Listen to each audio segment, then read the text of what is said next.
Hi అండి, welcome back to our channel Varshi మీ తెలుగు అమ్మాయి.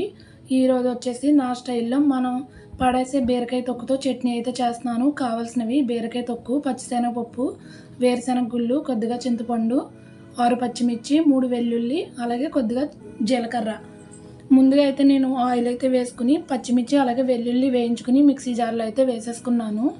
ఇంకా తర్వాత వచ్చేసి వేరుశనగ గుళ్ళు, పచ్చిశనగపప్పును కూడా వేయించుకుని అవి కూడా మిక్సీ జార్లోకి అయితే తీసుకోవాలి. చాలామంది అయితే వెండిమిర్చితో కూడా చేస్తారండి. ఇంక నేను చట్నీకి అనేసి పచ్చిమిర్చితో అయితే చేస్తున్నాను. ఇది నేను చేయడం అయితే ఫస్ట్ టైము. ఇక్కడ వచ్చేసి బీరకాయ తుక్కును అయితే ఫ్రై అయితే చేసుకోవాలి పచ్చివాసన పోయే వరకు. ఇది కూడా ఫ్రై అయిపోయాక కొద్దిగా జీలకర్ర అయితే వేసుకోవాలి. దీన్ని కూడా మిక్సీ జార్లోకి తీసేసుకుని ఇందులో కొద్దిగా చింతపండు అలాగే బెల్లం తురుము అయితే వేసుకుని కొద్దిగా వాటర్ అలాగే సాల్ట్ కూడా వేసుకుని మిక్సీ అయితే పట్టుకోవాలి. నాకైతే టేస్ట్ అయితే భలే నచ్చిందండి. చేసింది ఫస్ట్ టైం అయినా బాగా వచ్చింది. నేను ఇక్కడ మిక్సీ అయితే పట్టేశాను. డిప్సీ అయితే తినేసి స్కూల్కి అయితే వెళ్ళిపోయింది. మా హస్బెండ్ కూడా తినేసి ఆఫీస్కి అయితే వెళ్ళిపోయారు.